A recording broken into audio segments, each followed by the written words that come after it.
Good evening, and welcome to tonight's Zoning Board of Appeals hearing. Members of town government that assist this board. To my left is Simone Freeman, Assistant Town Attorney. To her left is Peter Hans, Planning Director. You're all here tonight seeking relief from the relief you are requesting whenever possible. It's up to you to provide us with precise and accurate information so we as a board can make a decision based on the facts presented. This board must consider the 5 area variance considerations in order to render a decision, and they are as follows. They are also Number 1, whether an undesirable change will be produced in the character of the neighborhood or a detriment to nearby properties will be created by the granting of the variance. Number 2, whether the benefits sought by the applicant be achieved by some feasible method for the applicant to pursue other than the area variance. Number 3, whether the variance is substantial.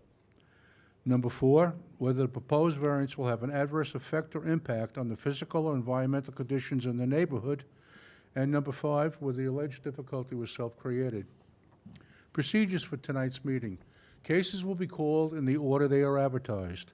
When you are called, please present your certificates of postings and mailings to Jeff if you haven't done so already, and then you'll be asked to go to the podium. We will state your name and address, excuse me, for the record, and then proceed to tell us why you need your variance.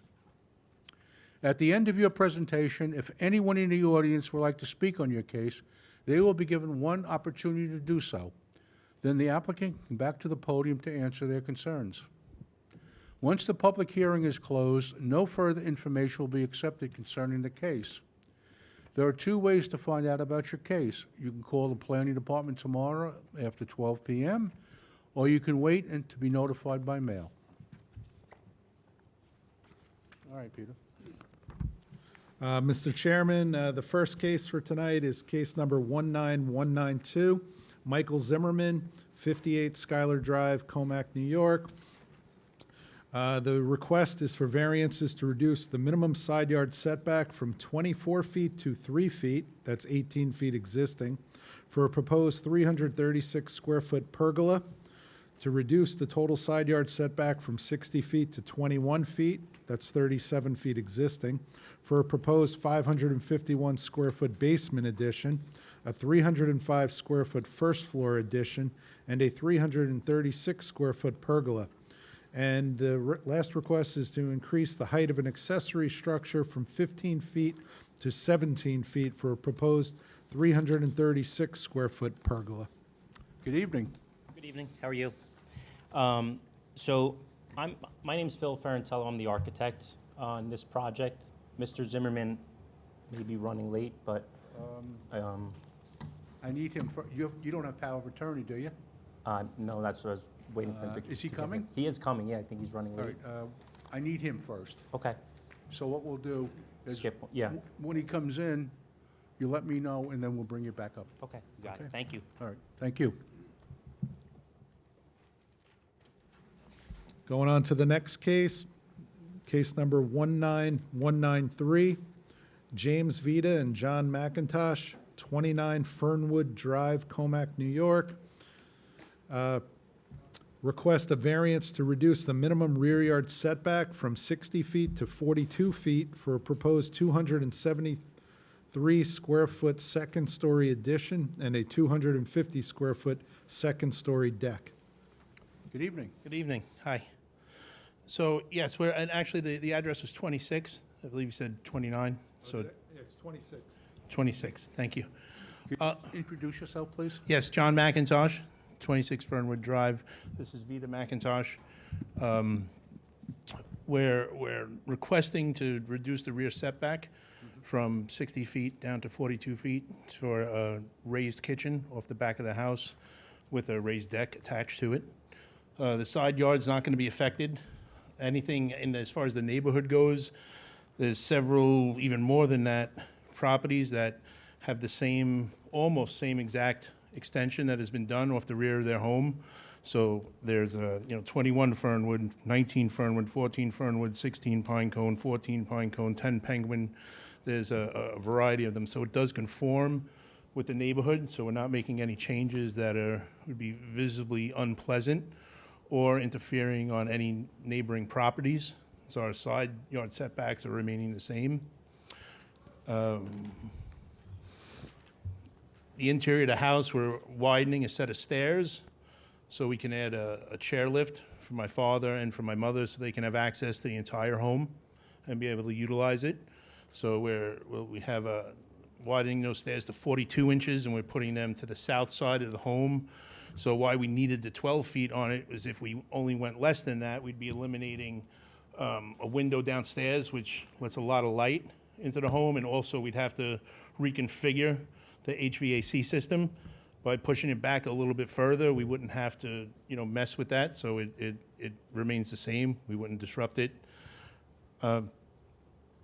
That's basically it, I think. So you're also putting in a,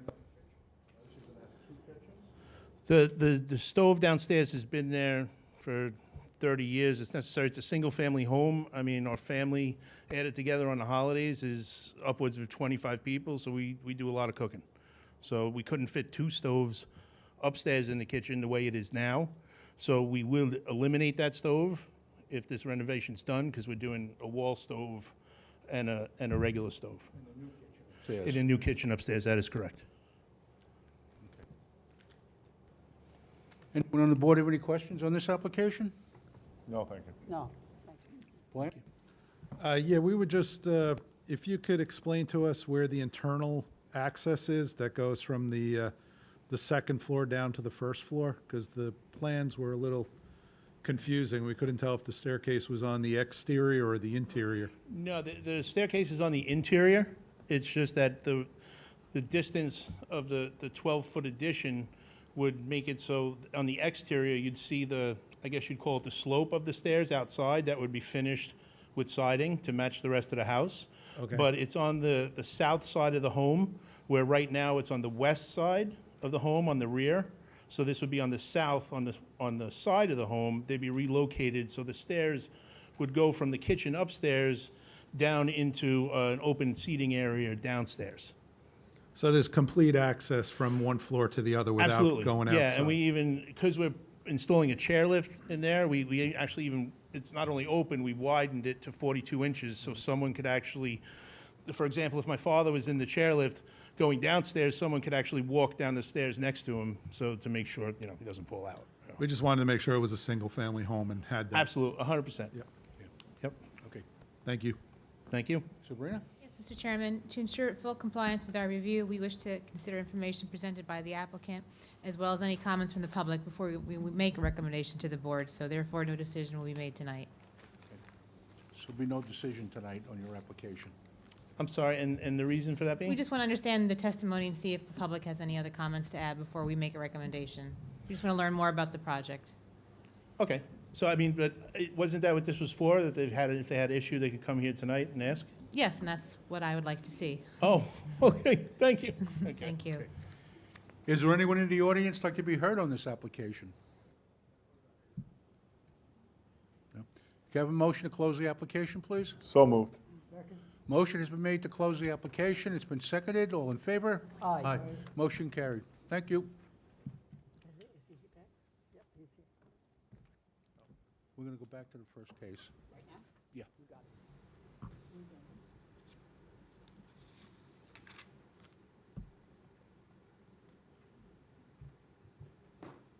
Good evening. So One second. you want to address it again? Yeah. One second.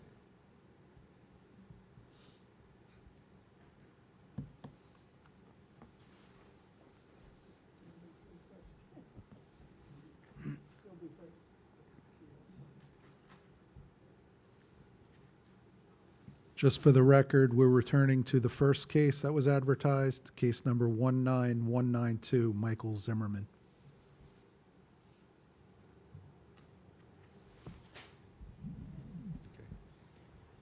Could I have the applicant first, please? Yep. Good evening. Good evening. Could you state your name and address for the record, please? Michael Zimmerman, 58 Schuyler Drive, Comac, New York, 11725. Would you like this gentleman to speak on your behalf? Yes, I would. Thank you. Now, Could you state your name and address for the record? Yes. Spell your last name so we get it correct. Yes, Phil Ferrantello, F as in Frank, Errantello, and 14 Pumpkin Street, East Northport, New York. All right, thank you. Yep. So what we are proposing here are two items. One is a rear extension on the south side of the property. That's going to extend back about roughly 7 feet to meet the existing rear facade of the home, the outermost part of the home. So that's item number one. Item number two is the solar awning, we're calling it, which is a freestanding pavilion and accessory structure, and that's on the north side of the property. So what I actually wanted clarity on was these three required variances that were listed for us. I'm not too sure they're completely applicable due to, it seems like the accessory structure and the home were almost combined, and the setbacks are being coupled, where I was more under belief that the setbacks for the existing home would be one condition, and then the setback for the solar awning would be a separate condition. Correct. So that accessory structure, the issue here is we're in an R43. It's a non-compliant plot as is. Our extension on the back of the property actually increases side yard setbacks from what the current ones are because of the way the lot tapers out. So yes, we do need side yard relief due to the fact that it's non-compliant and there is proposed work. But then on the, I would say the more extreme one would be the solar awning, which we're proposing a 3-foot setback, which I believe is more a required 10-foot based on the accessory structure. And I wanted clarity on that one too, because we did have different descriptions on these three items.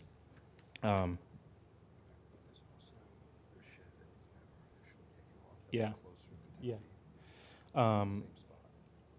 So that's, I think that's pretty much where we stand. We're asking for, what I would say is for item number one, reduce minimum side yard from 24 feet to 3 feet.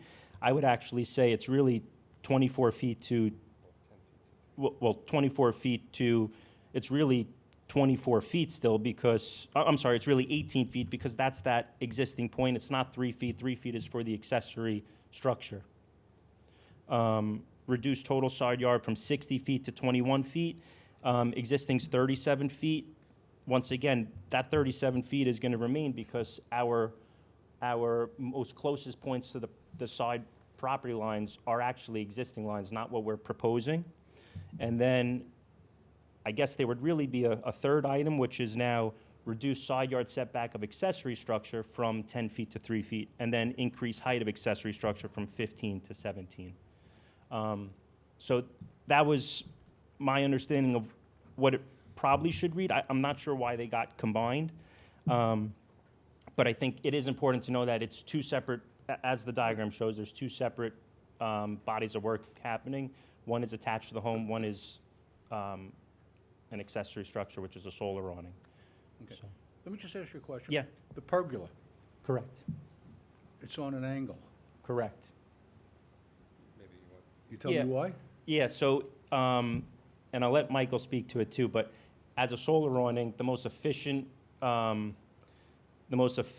means of collecting energy from the sun is equal to the line of latitude that we're located at, which is roughly that 42-ish degrees. Okay. That was the reason for that All angle. right, so you're going to have solar panels on this. Or solar shingle as a roofing, yeah.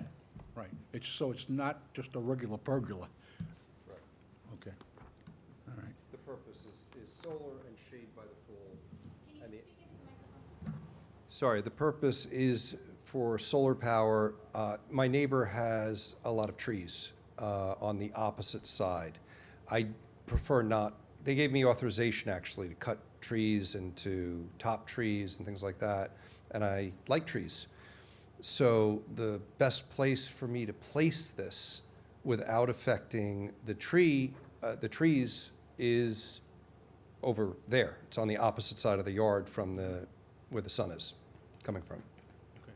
And the 17-foot height you need to get the maximum number of solar panels on there? It's not the Or- maximum solar, it's the, because of the amount of coverage that it is and the angle of the sun, the rule of thumb for solar is that the angle of the pitch of the roof should be equal to the latitude. It just works out that way because of where the sun is in relation to the earth and the angle it hits. You get the best solar efficiency Okay. at that angle. And you still would want to maximize with the number of, Of course. like home residential.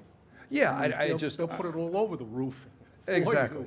I So you want to get the- cover that pergola or whatever you want to call it, but yes, that's it.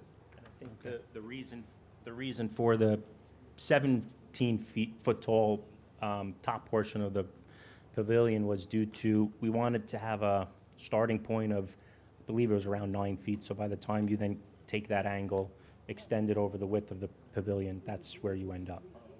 It was a consequence of the head height we were looking to achieve. It's also the fact that, obviously, the higher the roof, the easier it is to overcome the shadows from the neighbor. And the neighbor that's on this side, who unfortunately couldn't be here tonight, I forgot, where did he say he was going to be? He couldn't be here tonight, because I thought it might be helpful to have the neighbor that's closest to this come. We could reach him by phone. He has very tall green giants that go way beyond the 17 feet.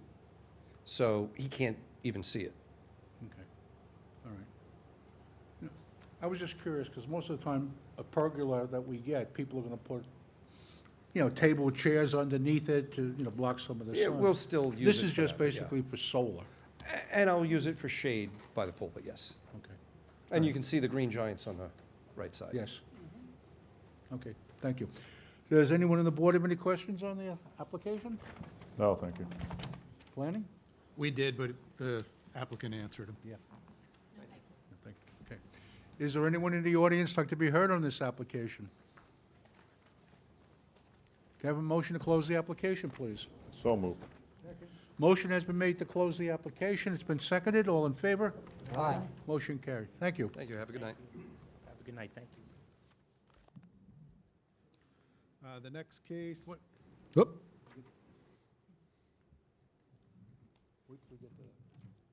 Yeah, well, while they're coming up. No? Keep it going? Use the planning board.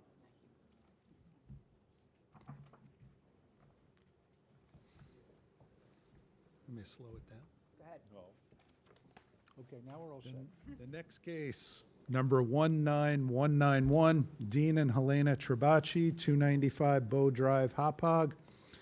Variance request to reduce the minimum front yard setback from 45 feet to 8 feet on Newton Road for a 433 square foot built prior accessory structure, to reduce the front yard setback to the lot line from 10 feet to 0 feet for a 6-foot fence on a through lot, reduce the minimum side yard from 16 feet to 1 foot, and to reduce the total side yards from 34 feet to 28 feet for an existing fish pond. Good evening. Good evening, board members. My name is John Gleason, architect for the project at 336 6th Avenue, St. James, New York, 11780. I'm here to represent the applicants. I submitted a power of attorney form to the office. Yeah, Gleason, Gleason. This case is about 2 built prior structures at Bow Drive in Hopog. The property is zoned R15, and the lot is peculiar in that it is a through lot. So it has 2 front yards, Bow Drive and Newton Avenue, as you can see on the plot plan that's on the screen. Just to clarify, Bow Drive is where the front door of the house and the main driveway is for the residents.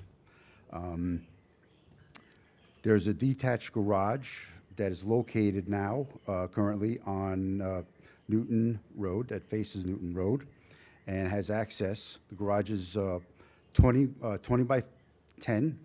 It is used to house the owner's custom car. There's a 6-foot-high fence and has 2 gates, one hinged and one that slides. These provide security to the backyard, or front yard in the zoning case, and to the front of the garage. The front, again, the fence, the 6-foot-high fence is along Newton Road. The height and size of the garage conforms to zoning regulations as built. It is the setback to Newton Road that is the reason for the variance, and also the location of the fence along that street. And again, due to the fact that the lot is a through lot and has 2 front yards. I wanted to submit into the record and hand to the board members 2 letters, if I could just do that. There's a letter, an email support that was sent to the Planning Department from Joe Barone at 16 Newton Road. And also another letter of support / email from Ron Gatto. And he's at 15 Newton Road. And I'm gonna. We have them, Joe. Oh, okay, you do, all right. That's why email's so great, right? Everybody's instant, okay, but this you may not have. And that is a picture of the interior of the garage. So I'll submit that for the record. Thank you.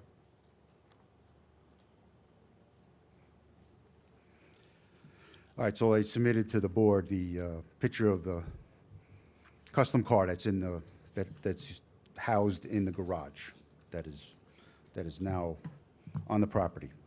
Is there any questions maybe I can field from the board?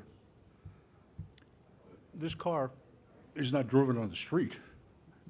No, No, it's not. it's, It's not a street legal car. it's trailered to, It's trailered to. a racetrack or A something? racetrack, drag strips, okay. ovals, yes.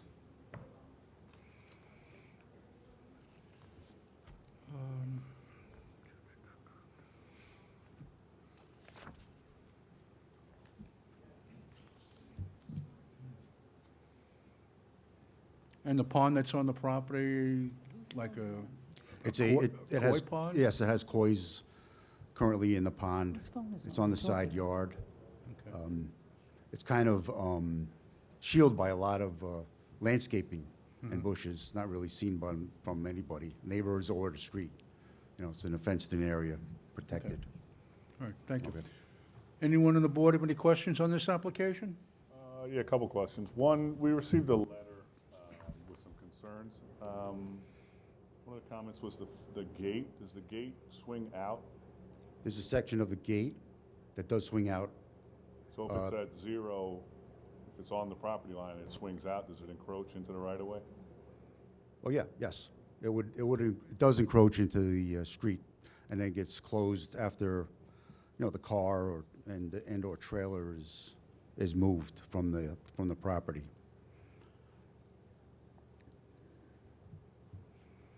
So the I- only time the gate is open is when they move the car out? Correct, yes. Or in? Or in, yes. And then it's closed, Obviously, you know, we can't have hazards like that affecting the traffic pattern on Newton Road. And this is a through lot. Correct, It was yes. not 2 separate lots at any point. It's just one through lot that It's- fronts on 2 streets. Correct, yes. It fronts on 2 streets, Thank you. which is kind of odd in Smithtown, really. Doesn't happen too often. Anything else, Tom? No, that's it. Anyone else have any questions? No. Planning? No. No. Sabrina? No, thank you. Excuse me. Is there anyone in the audience? Excuse me. Anyone in the audience like to speak on this application?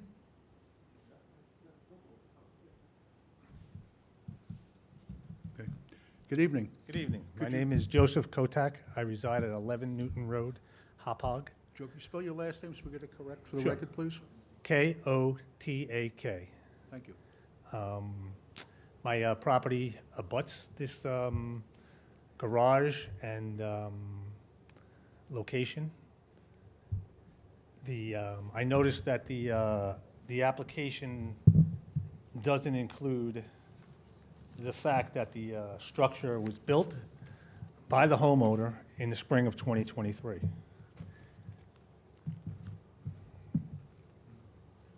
So it's not a structure that's been there.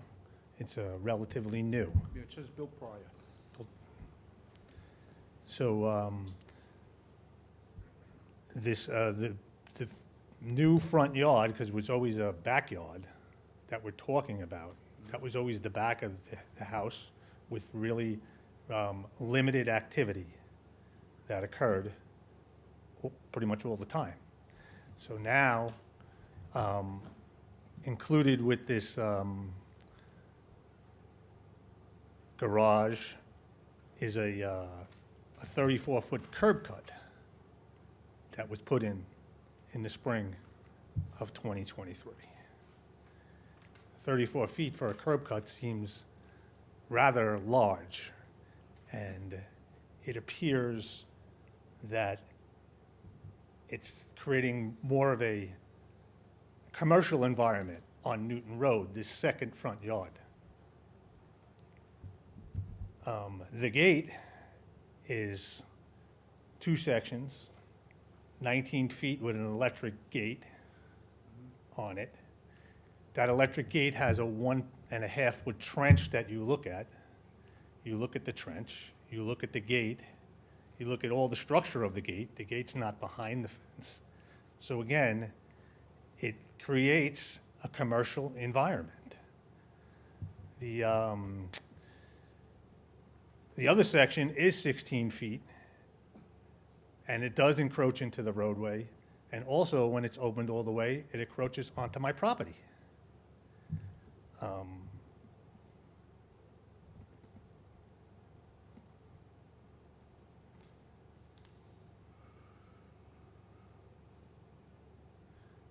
Now, next to this garage that was built is a commercial type trailer, utility trailer. It's over 30 feet. It's used to transport the vehicles that they're talking about, but to use this trailer, to get it in and out, you are blocking traffic for sometime an extended period of time. There's no other way out of the neighborhood. That's it. And I believe that the whole work is creating a commercial environment on Newton Road. And it was a quiet, dead-end street before this whole thing occurred. So now, this is what we have to deal with pretty much on a regular basis. It also, so like the trailer, to move the trailer, you need a commercial vehicle to pull it. So it, again, adds to the commercial feeling that it's making in the neighborhood. Again, this is a residential neighborhood. Just the gate alone, looking at the gate alone, is a gate that you would see in the commercial section of Smithtown, not in a residential section. So those are my concerns, and those are my issues. All right, let me just ask you a question. Half of the gate slides, Yes. okay? Now, the other section that swings open all the way onto your property? Well, that, all the way, if you, so they're saying that they have 8 feet, correct? The gate is 16 feet. So when it opens up, it's opening up into the roadway, Right. and if you push it all the way, it's coming onto my property, property? yes. There's nothing to stop it there. The post is on the corner of the property lines. All right. All right, thank you. I have a question for you. Does your house front on Newton Road or on Bow Drive? Newton Road, So you're at 290, what's the address? I'm at 11 Newton Road. 11 Newton, so you're to the, I guess would be, To the east, okay. Yeah, I can see that. All right, thank you. How frequently do you see this vehicle being trailered in and out?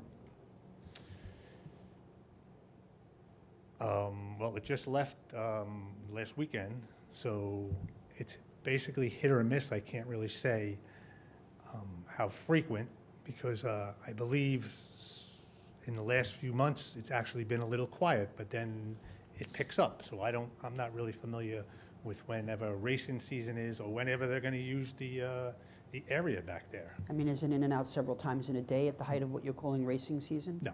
No? Okay. Thank you. Thank you. Anyone else like to speak on this application? Hi. Good evening. Again, could you state your name and Sure. address? Brian Austin, Spell your last name so we get it correct. Austin, Thank you. and I'm at 8 Newton Road, which is more across the street. I don't see the commercial use, personally. I see a man that put up a structure that blends with the community, that uses the building for a hobby. So I don't see the commercial side of this. To be honest with you, I have no problems with the variance and what it looks like. I have more problems with people on the block that don't cut their grass or leave garbage in the front lawn or things like that. But as far as this project, I don't see it as a commercial project. I see it as a project to support a man's hobby, and it blends with the community. All right, thank you. Where are you located in connection to the structure? 8 Newton, which is it's across the street, a little bit to the west. Got it. Okay. Yep. Got it. Thank you. Anyone else would like, come on up, sir. Good evening. How you doing today? My name's Agnello Pinto. I live at 290 Bow. I'm directly across the street from them. Can you spell your last name so we get it correct? Pinto, P-I-N-T-O, like the car, the horse, and the bean. Thank you. So that's a race car for a hobby. That structure's to store it. I help him with that car. My son helps him with that car. It leaves about 6 times a year. The trailer is an enclosed trailer for racing, not industrial work at all or commercial work. It gets pulled with a commercial vehicle because he has a pickup truck that is registered as a commercial vehicle because it's a 3,500 vehicle. So because of the weight of the vehicle, it's registered as a commercial vehicle. The gate doesn't open 180 degrees. It only opens 90 degrees, so it doesn't hit the property next door because there's a tree there. So it opens and hits the tree. It looks very nice. The structure's built well. It blends in with the community and his house. So that's all I really got about it. Okay. Thank you very much. Yep. Anyone else? John, you have anything?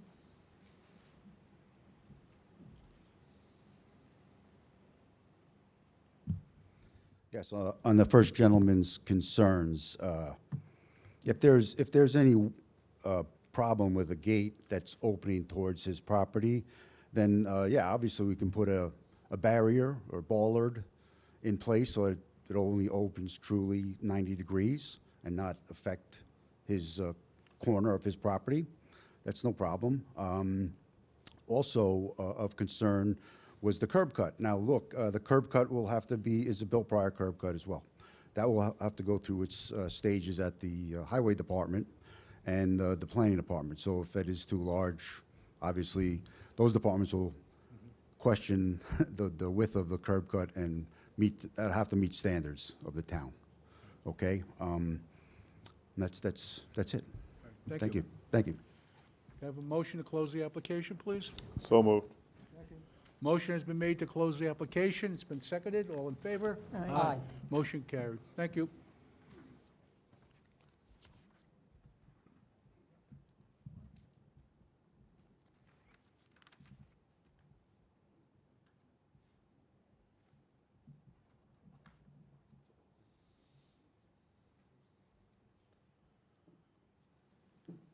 I'm delaying.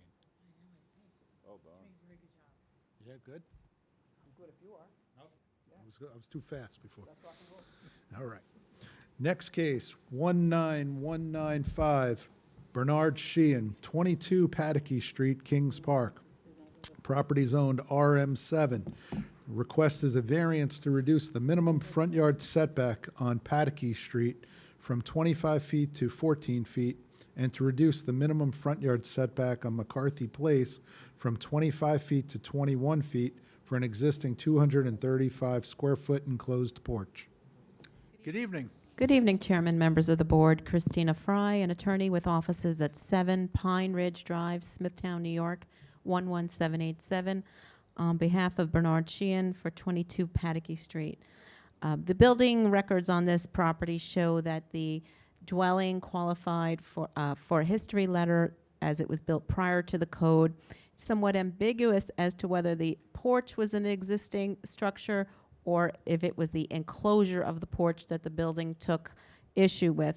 According to my architect, it was actually the enclosure of the porch, but we'll deal with it from the standpoint of the entire porch. We're asking for front yard setbacks on the porch. The porch has existed for many decades. The finishings, as you, I'm sure, drove past the property, indicate that it's been there for more than 40 years, maybe even closer to 50. According to my architect, the finishings themselves, the window hardware, the doors all indicate that they were from the 80s, mid to late 80s at the worst. The porch is actually less obtrusive than other buildings on the street. The one next to it probably has approximately an 8-foot setback, whereas ours is 14 feet off of Pataky. It's a very nice looking porch. It actually is probably the nicest part of the dwelling. The dwelling is being sold and expected to be rehabilitated shortly once the property does close and we conclude the variance and the permitting process for the porch. Porch has existed a number of years, no adverse effect on the environment, constructed the same materials as the dwelling, and was likely enclosed by a former owner, not the current owner. Thank you. Thank you. Anyone on the board have any questions on this application? No, thank you. No, thanks. Planning. No, thank you. Sabrina. No, thank you. Is there anyone in the audience like to be heard on this application? No. Can I have a motion to close the application, please? So moved. Motion has been made to close the application. It's been seconded. All in favor? Aye. Motion carried. Thank you. Thank you.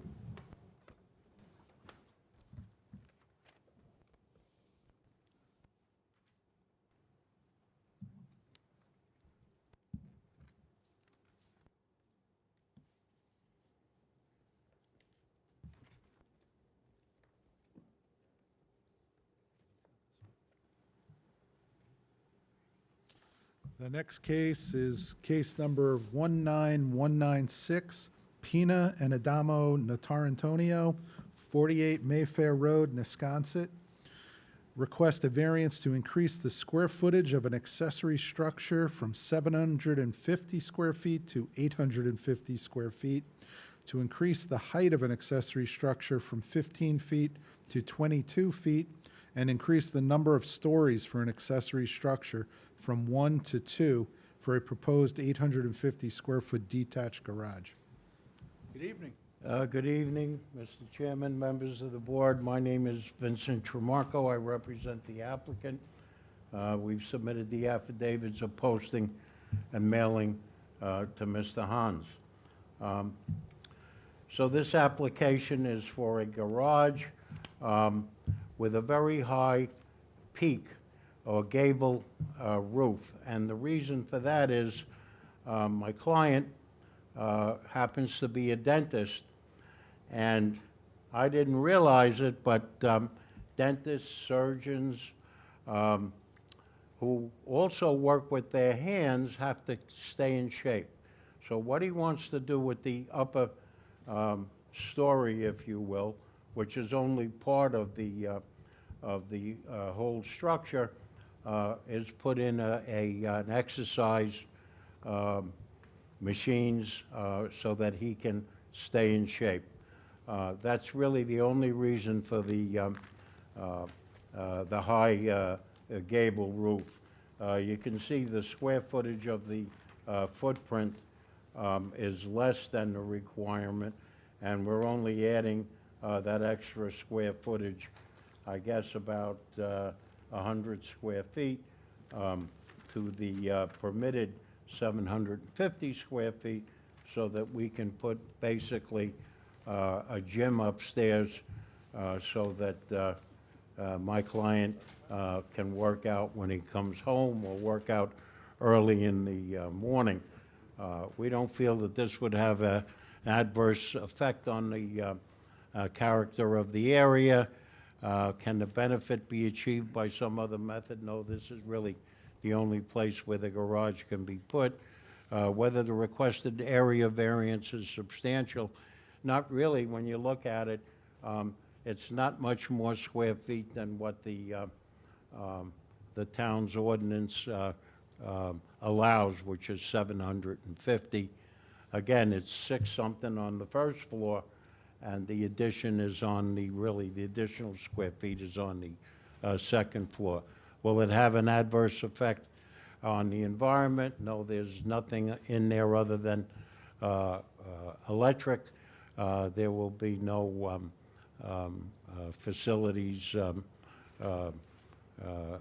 let's say a bathroom and things like that. That's all going to be relegated to his present dwelling.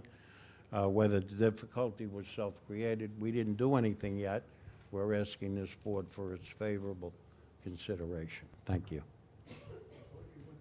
Car collector. He's a what? A car. Usually when people come in, they want, Right. you know. Well, he's got 3 cars. Okay. Is there electric, plumbing, heating upstairs? No? So all that will be is electric in there. Anyone on the board have any questions on this application? No, thank you. We do not object to the additional square footage from 750 to 850 square feet. That's a minimal expansion. However, we do feel that the accessory structure height from 15 to 22 is excessive and not in keeping with what the board typically approves. In addition, a 2-story. It just seems the roof pitch could be lowered, and you can work out in the garage. So. I heard him. I don't agree with him, but if we have to sit down and work it out, we'll do that. Okay. Sabrina? Mr. Chairman, to ensure full compliance with our review, we wish to consider information presented by the applicant and any comments from the public before we make a recommendation to the board. So no decision. Just going off of what Mr. Hans had said, I noticed that there's a lot of room to the, call it the left side of that garage. Is it possible to increase the footprint of the building? In other words, make it wider and, Wider The and roof bring the will height be- down a little bit? I guess we could, yeah. So if we increase the footprint, we could still be within this first floor 750. But even if you went to the 850 and gave them the square footage, Right. Yeah, I guess we did it on could a do foot, that too. on a wider building instead of a higher building. then- Right. No, I understand what you're saying. If it's wider, the roof gets lower. Yeah, we could do that. Okay, thank you. Is there anyone in the audience like to be heard on this application? Can I have a motion to close the application, please? So moved. Motion has been made to close the application. Aye.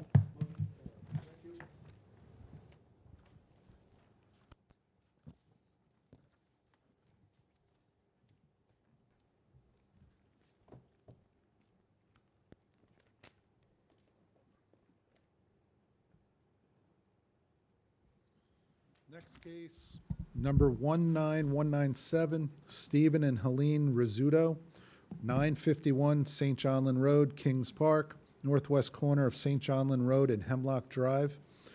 Request a variance to reduce the minimum lot area from 10,000 square feet to 7,378 square feet.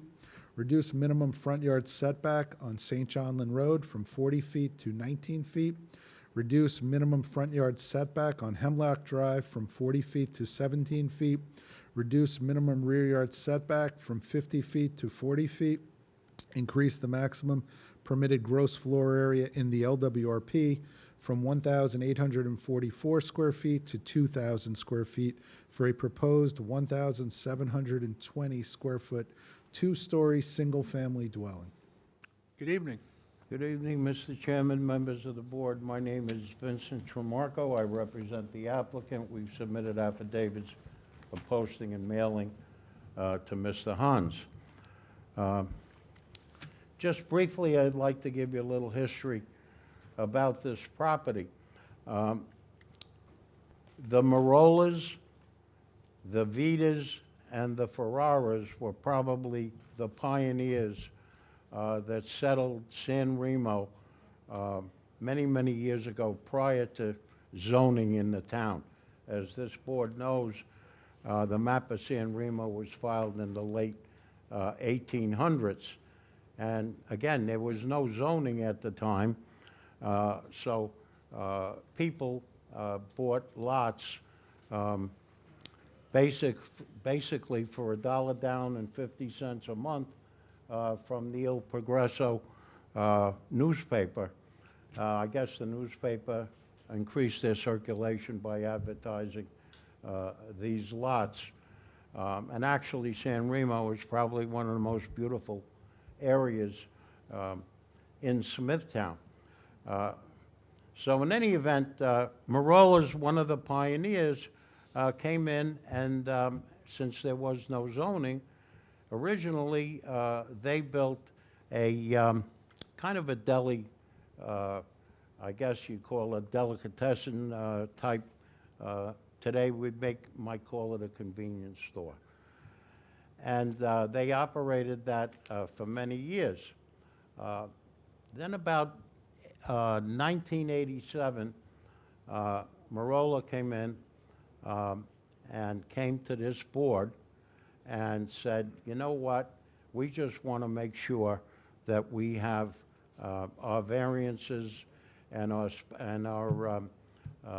special exception, not special exception, our property in order so that we don't have any issues in the future.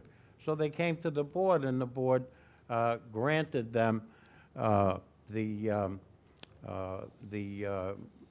the variances that they requested, but it was all for still a store, okay? So then what happened? In 1999, yeah, I think it was, yeah, 1999, they again came to the board, and they said to the board, you know what, we really can't make out with a store anymore, so we'd like to convert this property and this store to a dwelling, but not a one-family dwelling. We want a two-family dwelling, okay? And they did that, and believe it or not, this board granted that variances, I should say. So they ended up with a two-family granting for the subject property. And now if you look at the property, it's a triangle. It's kind of a tough piece to build on. But my clients came along and said, you know what, we'd like to downsize, and we want to build a small house, a one-family house on this property, and keep it for ourselves. We want to downsize from a larger house that we have and move to this smaller house. So that's why we're here tonight, obviously. And one of the things that you can see, it's triangular. The rear yard happens to be, well, there's really only, well, there's two places for a rear yard, but we picked the rear yard where the frame garage is. And because we did that, instead of our variances for setbacks being 25 feet, they became 40 feet. But it's kind of confusing, but if you look at it, there's only one lot that's greater than 110 feet of the 4 lots, 5 lots, I should say. And because of that, we're asking for a variance from 40 feet when it really should be 25 feet. If we had eliminated that one lot there, then we would qualify for the 25-foot setback. So All in all, I think this is a great application. It's going to be a residential, one-family dwelling, basically one story, and it'll be a brand-new house on a piece of property that's been the way it was for probably 120, 130 years. So we don't think this will have an adverse effect on the character of the area. It'll improve the character of the area because it's going to be the same thing as all the other houses in that area, one family and a one-story house. Can the benefit be, can the applicant do the benefit from some other way? No. This is the only thing that's permitted to be built there, and when you look at all the variances, they're less substantial than they were when this board granted the two-family variances in 1999. Whether the variance requested area is substantial, again, no. Was the proposed variance have an adverse effect on the physical environment? It will not. We've already received Health Department approval for the structure. And whether the alleged difficulty was self-created, there's nothing there now. We want to build a house and make the property useful, and it'll be a nice taxpayer for the town. Thank you.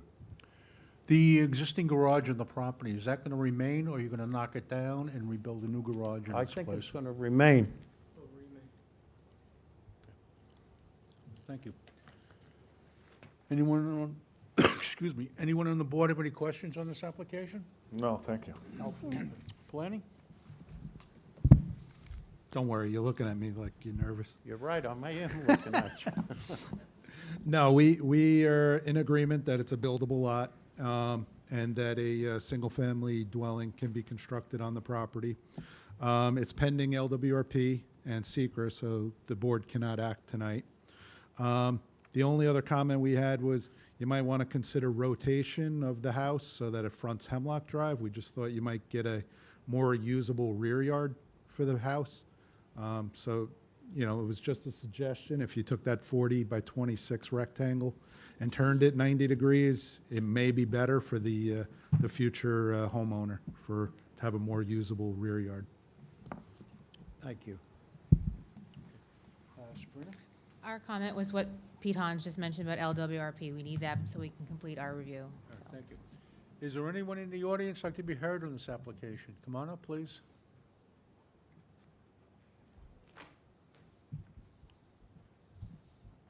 Good evening.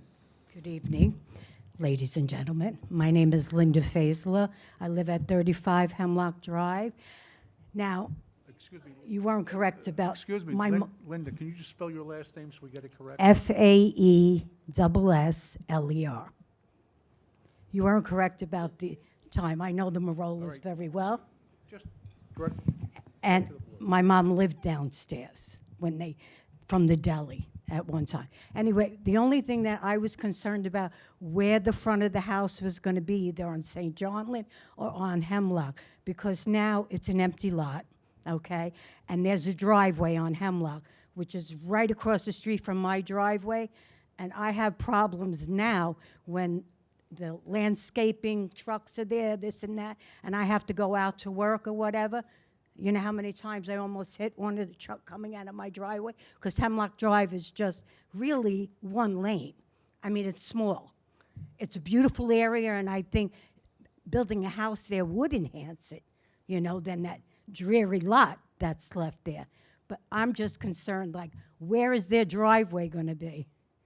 Is it going to be on St. John Land, or is it going to be on Hemlock, where I can't get in and out of my driveway when there's cars there or whatever? That's all. I'm very happy to have new neighbors, you know? Thank you. We'll have Mr. Tramarko answer your question.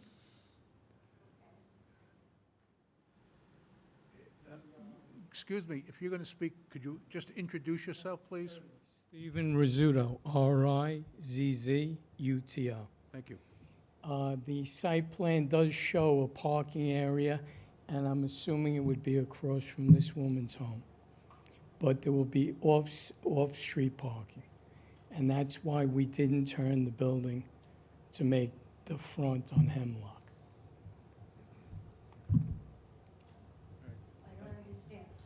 Excuse me, There is a curb cut there. There was a driveway on Hemlock, Right. or an area to come onto the property.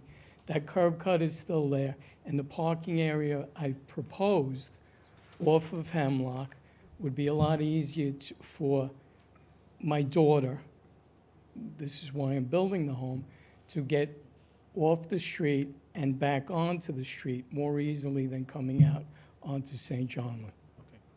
thank you. Okay. Can I have a motion to close the application, please? So moved. Motion has been made to close the application. It's been seconded. All in favor? Aye. Motion carried.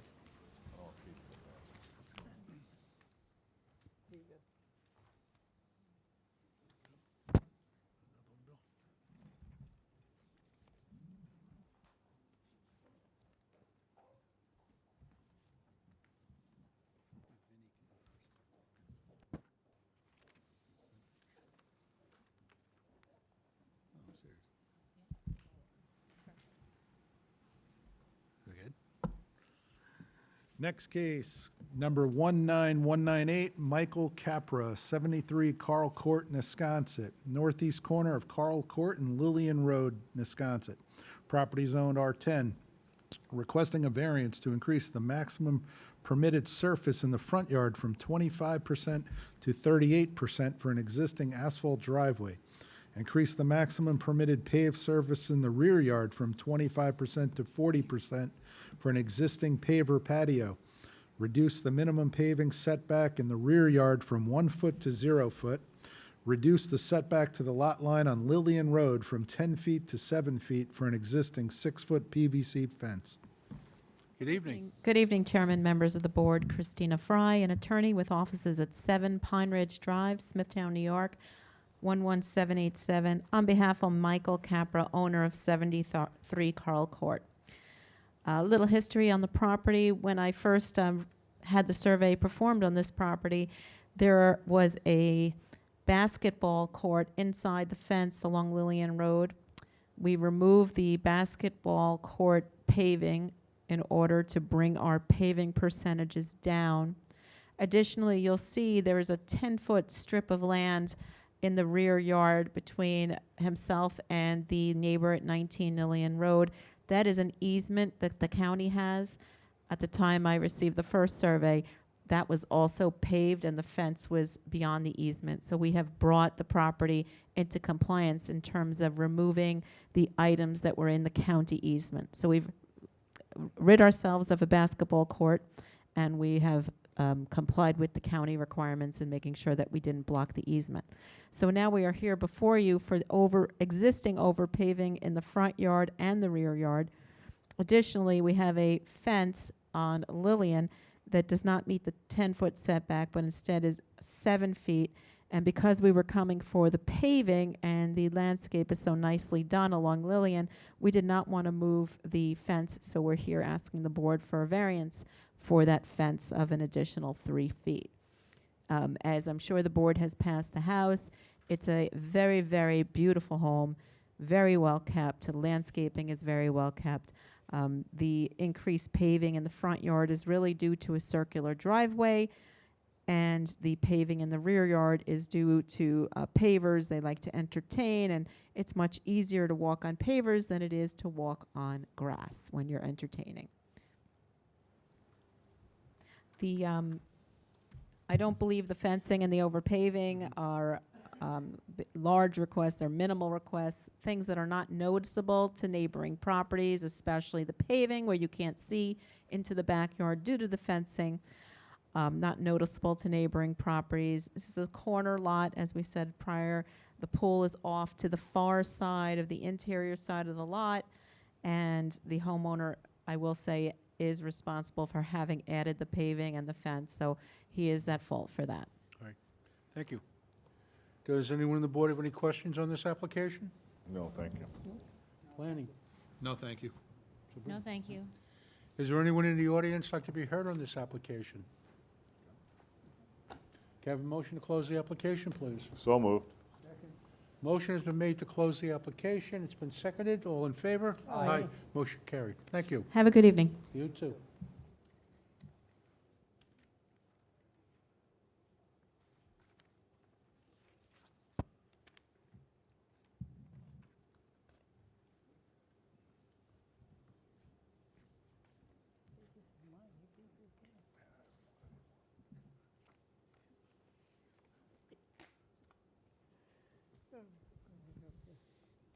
Next case, number 19199, Joseph Tavella, 64 MacArthur Lane, Smithtown. Property zoned R21.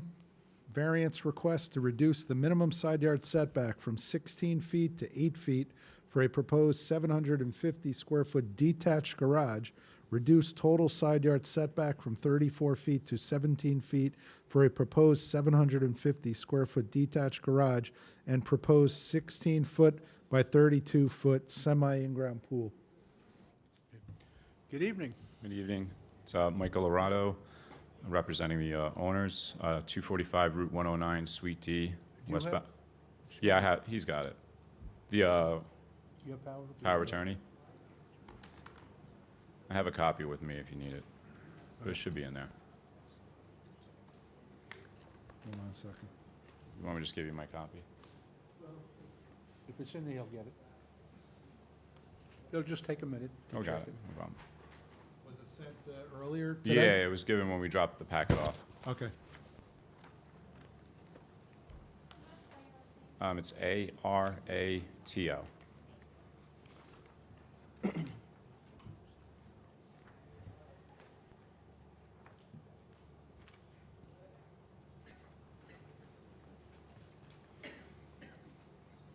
You have a copy right there? Yeah. Yeah. Yeah, just.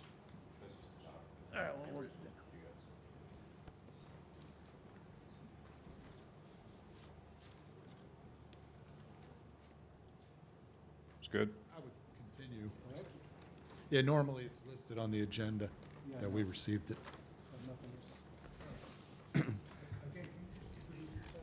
Spell your last name so we get it correct for the record. You got it? Okay. And you're, It's 245 Route 109, Suite D, West Babylon, New York. thank you. All right, so we're proposing a semi-in-ground pool with a side yard of 9 feet instead of the required 16 feet, and a proposed detached garage with a side yard of 8.1 where 16 is required, with a total side yard from 34 to 17 feet. The pool is being replaced by a new pool with pavers instead of decking, which is previously there. So the pool that was originally was permitted with permit number 151757 and was approved by the BZA, case number 17452. The previous pool had a setback of 11.3 feet. This pool will have a setback of 9 feet from the side yard. We don't feel that this is a substantial difference. We also don't feel that this change will result in a negative impact on his neighbor or on the neighborhood. With regards to the detached garage, the garage was placed with a side yard setback of 8.1 where 16 is required. The owner and the architect felt that this was the most ideal location given the size of the structure as well as placing it in an area that wasn't in the middle of the backyard. So as you can see from the site plan, anywhere near this house wouldn't be really a great place to place the garage because you're dealing with 16 feet on one side and 15 feet on the other, so we'd be here requesting a much more aggressive variance. That carport, by the way, in there is actually being removed. I think there's a site plan that the town has that shows that as well. The garage meets all the other requirements, zoning requirements. Like again, the carport's being removed because it doesn't conform to the property and or to zoning. These two structures are not a character to the neighborhood, and we don't feel that either of these will have a negative impact on the property or the neighboring properties. We also don't feel that any of these are an aggressive variance. We're also not aware of any opposing opposition to this application. All right, thank you. So you're just replacing an existing pool with a new one? Yeah, with pavers instead of decking. Yeah. and then is proposing a detached garage. Okay. Thank you. Anyone on the board have any questions on this application? I'm gonna come down here. No questions? No, thank you. Planning? No, and we did find your power of attorney form. All right, thank you. Sabrina? No, thank you. No. Is there anyone in the audience like to be heard on this application? Can I have a motion to close the application, please? So moved. Motion has been made to close the application. It's been seconded. All in favor? Aye. Motion carried. Thank you. Thank you, have a good night. You too.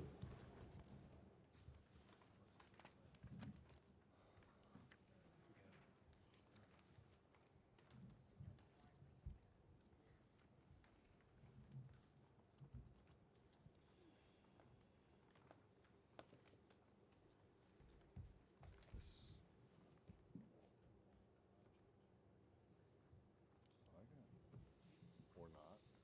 Hang on, the other equipment. Case number 19201, William and Robin Sandora, 8 Dorian Lane, Comac, New York. Request variance to reduce minimum side yard setback from 12 feet to 9 feet, reduce total side yard setback from 34 feet to 22 feet for an existing 450 square foot semi-in-ground pool with pool deck. Good evening. Good evening. I'm William Sandora. We built the pool in 2020 when COVID hit. So basically, the guy who dug the pool told me if we were going to do it with a permit, he wouldn't do it. It wouldn't get done. So we did it actually on March 14th, 2020.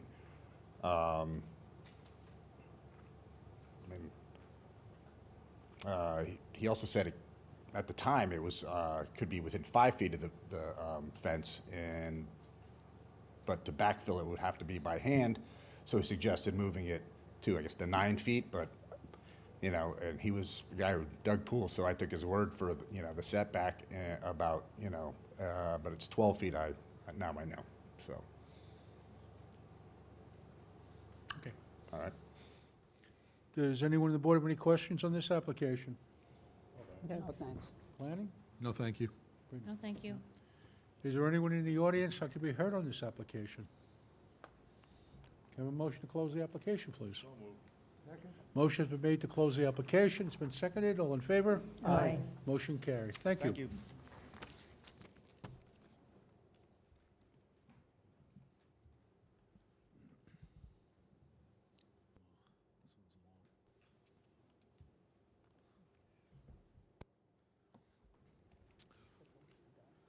The next case, case number 19190, Fabio Anselmo, 47 MacArthur Lane, Smithtown. Hello, good evening. Property zone R21, request numerous variances. Variance to reduce minimum front yard setback from 50 feet to 30 feet for a proposed 150 square foot shed and proposed 1,012 square foot pool cabana. Reduce minimum side yard from 16 feet to 8 feet for a proposed 945 square foot garage addition with 605 square foot second floor storage. Reduce minimum side yard from 16 feet to 7 feet for an existing 81 square foot in-ground pool extension. Reduce total side yards from 34 feet to 15 feet for existing 81 square foot pool addition and proposed 945 square foot garage addition with 605 square foot second floor storage and 1,012 square foot pool cabana.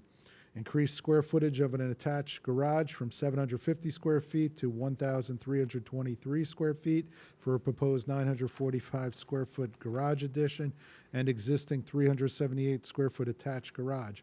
Reduce the minimum setback of an existing 5-foot retaining wall from the property line for 5 feet to 0, and numerous other setback variances for walls A, wall B, through wall H, and to permit environmentally sensitive lands to be altered for slopes greater than 15%.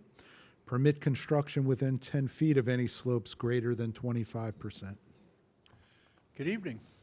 Hi, good evening. My name is Fabio Anselmo, Anselmo. I reside at 47 MacArthur with my wife and newborn daughter.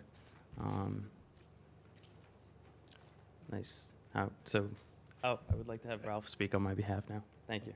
This gentleman, Yes. fine. Good evening. Again, state your name and address, spell your last name so we get it correct on the record. Hi, my name is Ralph Michelle, Michele, office at 255 West Main Street, Smithtown. So we have a series of variances that we need here. The property has a steep slope to it, as we need because of the, you can see from the retaining walls. So the house is got a steep driveway. So the plan is to build the garage a little bit closer so he can get the car in a little bit easier. He's got a newborn. They want to be able to get up the driveway a little bit better. It's pretty steep. So, the driveway addition, the garage addition is really for personal use. The loft above is also, there's not going to be any, this isn't a front apartment. In fact, it's got a higher ceiling. So it's really almost attached to the house, but has different floor heights. So it's not to be used to come through from one side to the other. It's really just for his tools and his hobbies of woodwork stuff. So that's the left side. The right side is a pool pavilion that will be in front of the pool. The pool equipment is currently in front of it now. So the pool equipment will get moved over to the side. And the one-story pavilion will be for hanging out outside and having cover. The zero-line setback was built before you got there, right? The wall on the right side? So the wall on the right side was built before he got there, and he replaced the fence that was on top of it.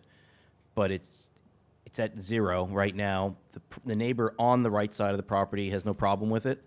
The neighbor on the left side wanted to be here tonight, said, good luck. What did he actually say? He said, you have my blessing. You're a great person, and here's a gift for your newborn child. So the people that are immediately on either side aren't having any issue with this. It is actually, of course, it's self-created.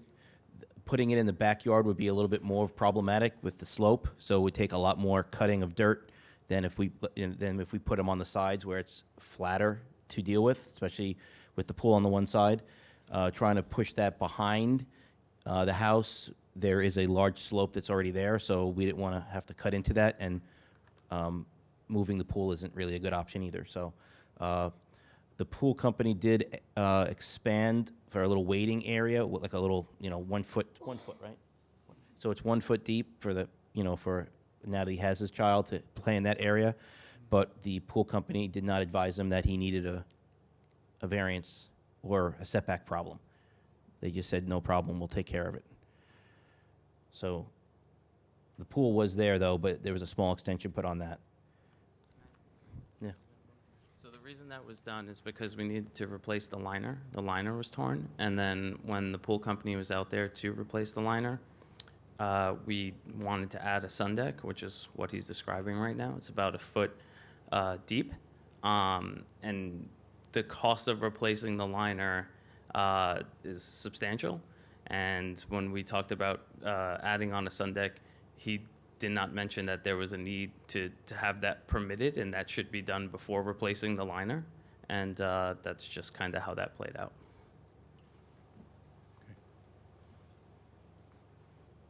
You guys have any questions about anything else on the property? Yeah, the pool cabana, is that on the right side of the house? Is that 32 by? Yes. 32 by 32 square. Right. Right, so when you're looking at, this is the rear of the property there. Do you have the plans in front of you? Oh, so you have the survey. So on the survey, on your right side, you'll see the Right. pool. And where it says gate, and there's a concrete wall up front, you see that on the right side? Yeah. That would be where the 32 by 32 will go. And it's got a flat roof.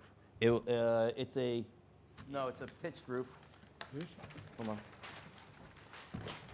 on. Sheet. Yeah, on the right side, see the sheet that's up there now? Right. The one that's on the left side, see how it looks like a cross? So that's open screening. Well, actually, open, not even, yeah. It's open, and it'll be, so that's basically the front side of the pavilion is facing the street, so that'll be closed off. The back side is open. So it's got, Yeah. so you can see the side elevation to his neighbor on the bottom left. And the top left is showing from the pool side. That's the rear elevation right there. Thank you. Does anyone on the board have any questions on this application? No, thanks. No? Planning? No, thank you. Sabrina? Mr. Chairman, to ensure full compliance with our environmental review, we wish to consider information presented by the applicant and any comments from the public before we make a recommendation to the board, so no decision can be made tonight. So there'll be no decision on your application tonight? Okay. Okay. Do you know the approximate time frame Perhaps by the next hearing. by the next hearing? Okay. Is there anyone in the audience like to be heard on this application? Can I have a motion to close the application, please? So moved. Motion, Have a good night. excuse me, motion has been made to close the application. It's been seconded. All in favor? Aye. Motion carried. Thank you. Thank you. You too.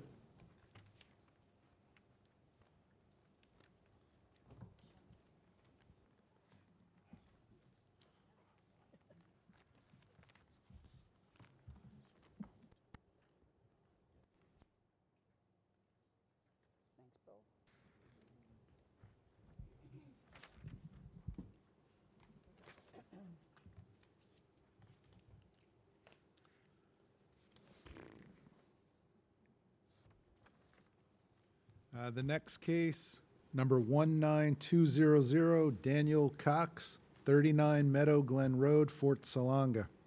Property zoned R43. Request variance to increase the number of stories for an accessory structure from 1 story to 2 stories. Increase the height of an accessory structure from 15 feet to 20 feet for an existing 971 square foot 2-story cottage. Increase the maximum height of a retaining wall from 6 feet to 10 feet for Wall A. Reduce the minimum setback of a 4-foot fence from a 6-foot retaining wall from 6 feet to 1 foot for Wall A. Reduce the minimum setback of a 4-foot fence from a 3-foot retaining wall from 3 feet to 1 foot. Increase the height of a 4-foot fence on top of a 6-foot retaining wall from 6 feet to 10 feet. Increase the height of a 4-foot fence on top of a 3-foot retaining wall from 6 foot to 7 foot for Wall E. Reduce the minimum setback of a 5-foot retaining wall from a 3-foot retaining wall from 5 feet to 2 feet for Walls B and C, and to permit environmentally sensitive lands to be altered for slopes greater than 15% for an existing asphalt driveway on Lot 2 within the subdivision known as Cox Trucking LLC. Good evening. Good evening, Mr. Chairman, members of the board, town representatives. My name is John Huber. I'm a partner with the firm of Balsam, Schmidt & Huber, 407 East Main Street, Suite 11 in Port Jefferson. We're attorneys for applicant Daniel Cox, owner of the subject premises, 39 Meadow Glen Road, Fort Salonga. Yes, Huber. First name's John, John. Good evening, Counselor. Thanks to all for the time you've devoted to the application. As the public notice indicates, we request a number of area variances in connection with the following existing structures at the property.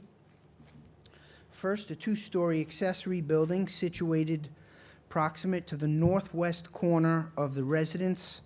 Prior to the applicant's purchase in 2018, this building was configured as a garage on the ground floor with a dormered loft space above.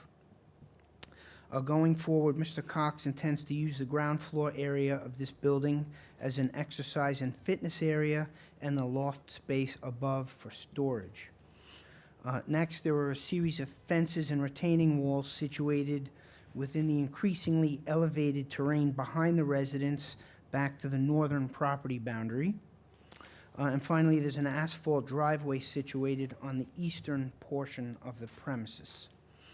As the board is aware, and the chairman announced earlier, the applicable area variance criteria are set forth at Smithtown Code, Section 82283, paragraph B and C, and New York State Town Law, Section 267-B, paragraphs 3B and 3C.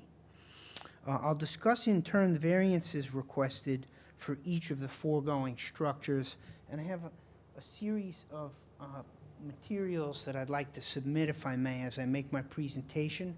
I think they'll facilitate the board's understanding and description of how and why we believe we satisfy the variance criteria. First, I'll address the accessory building. As a threshold matter, I'd like to point out for the board that the survey, updated as of July 16, 2024, submitted in support of the application, refers to this building as a two-story cottage. Taken literally, this is actually a misnomer insofar as the applicant does not intend to use this building for dwelling purposes, as would otherwise be implied by the word cottage. As depicted, however, by existing conditions photos that were submitted in support of the application. And I have packets of those that I can hand up if it would help, if the board needed some extra copies. I have 9 sets here. Oh, All right, so there should be enough for everyone if you'd like to just take okay. it down. Thank you.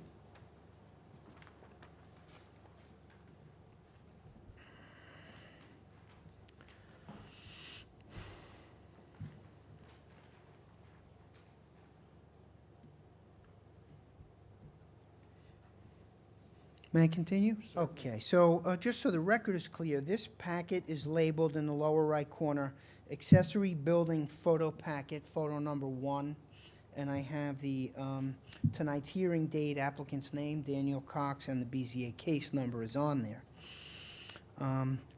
So the building does, I'm sort of clarifying for the board the use of the word cottage on the survey. The building does have a cottage-like architecture, and there's an architectural term for the roof liner. It's called jerkin head, Jerkinhead. And what that is a gabled roof with the peaks clipped on each end, and then there's a hip end on it. So it's got a cottage-like architecture. And the reason for that is so it's architecturally and aesthetically consistent with the roof line on the adjacent house that has that same roof line on it.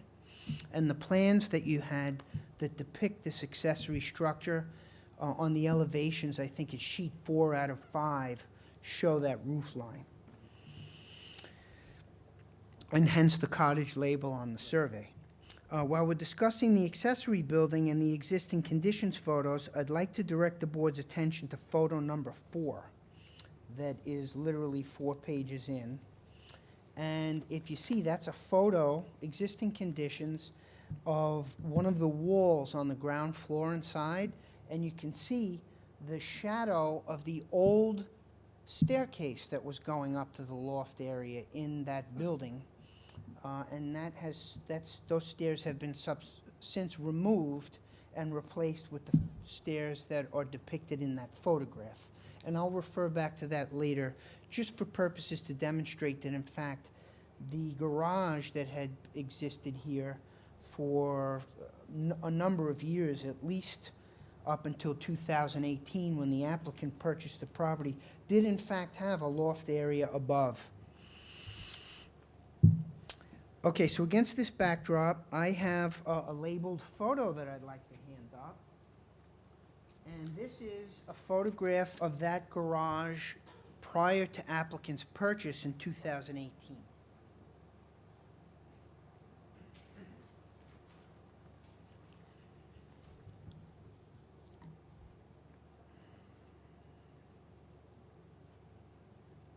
And just so the record is clear with reference to that document, it's labeled in the lower right corner, 2018 garage photograph prior to applicant's May 14th, 2018 purchase. again, the application information. And near the upper left, I have a note showing where the, I guess that would be considered a shed dormer that extended out west of the ridge line just above where the overhead garage door had been located.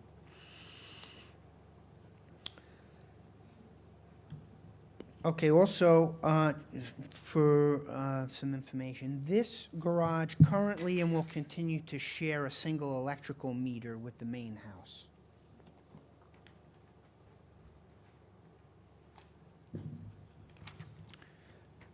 Okay, with respect to the accessory building, applicant requests 2 variances as referenced at paragraphs 1 and 2 of Building Inspector White's September 6, 2024 memorandum to the board. The first is a variance from Town Code Section 322.9, paragraph B, which limits accessory building height to 1 story. As depicted in the plans that the board has showing that accessory cottage, the building exceeds slightly the 15-foot 1-story limit. It's 20 feet above grade. Now, one of the interesting things here is this property has a tremendous elevation gain. Down at the southwest corner of the property, where the western driveway is, the topography is at about 106 feet or so above sea level.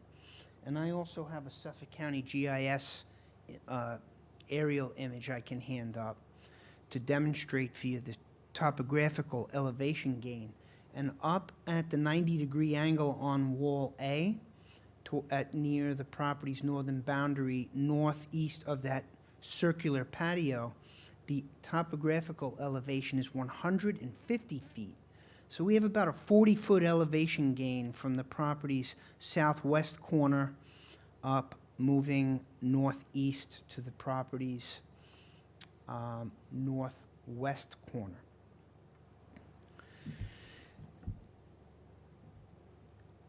So in terms of average, calculating the height of the structure, the code, your code chapter on zoning, it measures building height from the average natural grade. So although we need the height variance and it's 15 feet, et cetera, if you measured the height of that building from the rear, where walls A and B and C are, it's significantly less than 20 feet. But if you measure the height of the structure from the front, say the southwest corner of that accessory building, that's how you get to that 20 feet. Thank you for your patience. Another thing about the structure is that the ground floor area that's to be used for exercise purposes has a wall height of 7 foot 6 inches. The loft above also has a wall height of 7 foot 6 inches, but because of the roof line that I described previously, it's a vaulted ceiling, and that's basically what makes up much of that height above the 7 foot 6 inch wall height. The second variance is a 5-foot variance, which limits accessory structure height at 15 feet, and we're at 20. So that is an insubstantial, I would suggest to the board, an insubstantial height variance. Our analysis of the area variance criteria as they apply to this accessory building is as follows. The benefit to the applicant is that he and his wife have a new 8-week-old son at home and require additional space for their domestic activities. A bedroom in the house that had been used previously as the exercise area has now become the nursery for baby Luca. As a result, the applicant seeks the benefit of using the ground floor area of the former garage for exercise and fitness purposes, and insofar as they would like to optimize their available on-premises storage space, they would like to use the loft area above for storage. And some noteworthy information. The residence at the property is approximately 2,000 square feet. It's got 4 modestly sized bedrooms, One is used as the master for Daniel and his wife Juliana. One is used as a nursery for the baby, Luca. One is a home office, and the other room is used currently for storage. Aside from the one bedroom that's used for storage, approximately half of the home's below-grade space is basement, and the rest is crawl space with dirt flooring, and as such, they need additional storage space. Okay, so as far as area variance criteria, neighborhood, or nearby property impact, their use of the accessory building for recreational and storage purposes will not have an undesirable change on the neighborhood character or be a detriment to nearby properties. These are permitted uses for accessory buildings, and as I indicated on the 2018 photograph of the garage, the building has been used for similar purposes, particularly the upper loft area, for many years. It has an appealing architectural design, and this is a relatively vast 2.8 acre parcel that is, even if it were to be subdivided, is amply sized and is located in a secluded, off of Meadow Glen Road on a secluded right-of-way. As far as alternative to variances, arguably the building could have been constructed so as to be 5 feet less in height at its ridge, thereby eliminating the need for the variance, but it's been constructed as is so that the first and second story wall heights are consistent at 7 feet 6 inches each. And so the roof configuration, the jerkin head style, is, and that's a medieval term, it goes back hundreds and hundreds of years. It would be architecturally consistent with the adjacent house, and I can refer the board to the elevations which are on sheet 5 of 5 in the plans of the accessory building. Variance substantiality. The requested height variances are insubstantial. We respectfully suggest, insofar as the building is only 20 feet tall at its ridge, whereas the code 322-9 paragraph B limits accessory building height to 15 feet. And based on the elevated terrain at the property, we respectfully submit that this is not a substantial variance. Environmental physical impact. Granting of the variances would not have an adverse or environmental impact on the neighborhood. In fact, this is I don't believe that the secret determination has been made yet. Planning Board is meeting on October 16 and will issue its recommendation memo to this board. My review of the relevant SECRA regulation 6 NYCRR 617.5 would classify this as a type 2 action, which would be categorically exempt from further environmental review anyway. Although self-created difficulty. Arguably, applicant's difficulty has been self-created. However, applicable law does not require that this preclude a grant of the variances, particularly insofar as the other variance criteria I've discussed would appear to be balanced in the applicant's favor.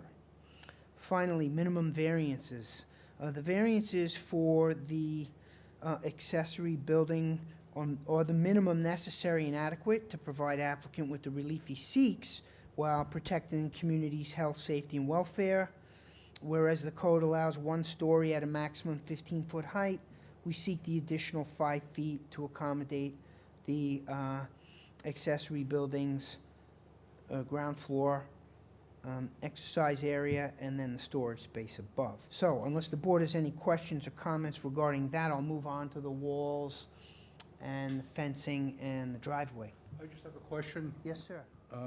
Concerning the accessory building, the storage area. From the photograph that you submitted, looks like it's unfinished up there. You don't have any plans for plumbing? There is only a water line installed and the lower level for a slop sink. On the lower level, there's no plan to have plumbing on the loft area upstairs. Okay. All right, thank you. Yes, sir. Okay, applicant seeks BZA approval for structures which is situated on the northern half of the property behind the residence, which are the walls and the adjacent fencing. And as for the driveway, that's situated on the eastern portion of the property. The image that's up on the screen right now, I refer to that for the balance of my presentation as the eastern driveway. The fences and walls in question are referenced at items 3 through 8 of Inspector White's September 6, 2024 memorandum to the BZA. The walls in question are also identified on this image that's up on the screen, and they are identified as A, which is to the upper right, B and C, which are adjacent to this two-story accessory dwelling, and E, which is to the upper left on the image that's on the screen currently. And I can just jog the board quickly through this image here. So wall A is located to the top right, north and east of the circular patio. Walls B and C are located center left to the rear and immediately east of the accessory building. Wall D, although identified on this image, requires no relief from the BZA. What about wall E? Wall E is to the upper left of the image that's up on the screen, and the eastern driveway is to the lower right. Is there any further clarification I could provide for wall E? No. Okay. If I may, I'd like to hand up, this is an image I prepared for the board. This is from the Suffolk County Geographic Information System. It's an aerial image.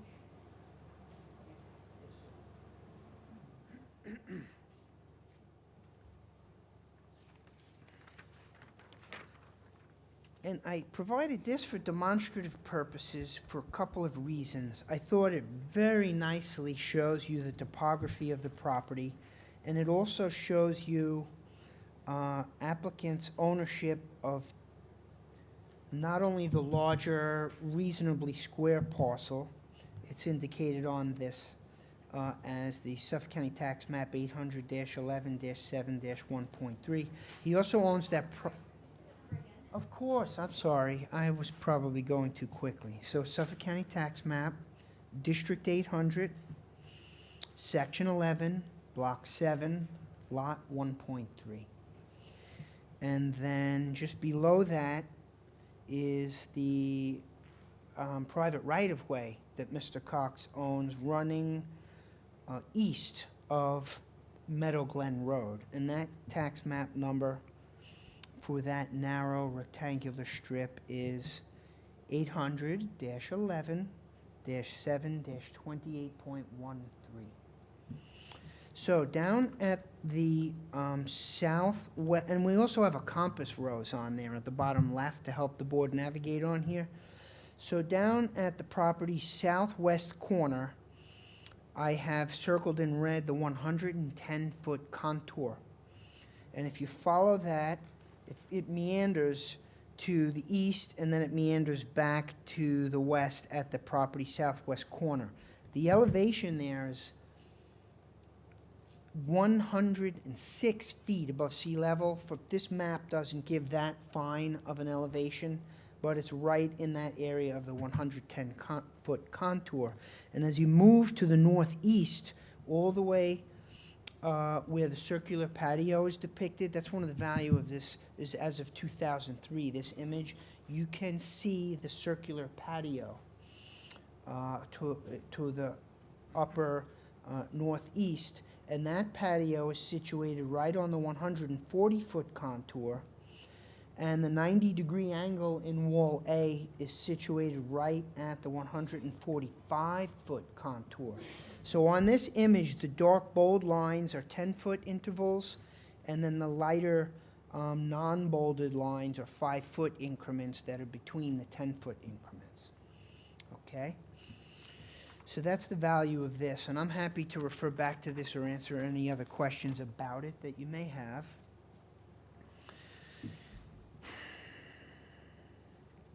So the various retaining walls that have been expertly installed at key locations proximate to the various topographical lines on that aerial image.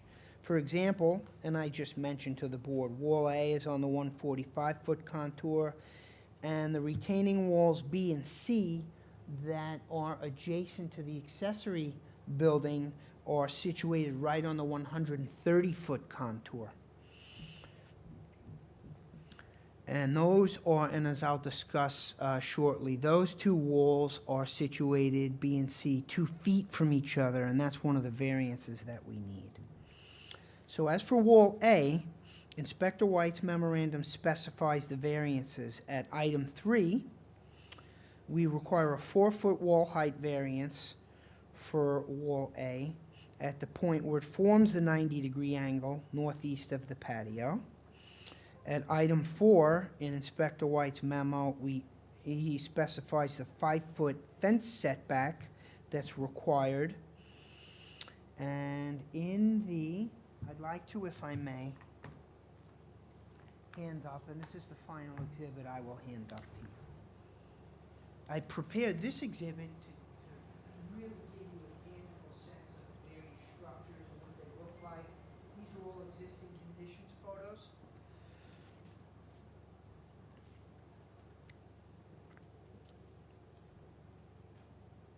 And they will help to underscore applicants' need for the variances that we've requested.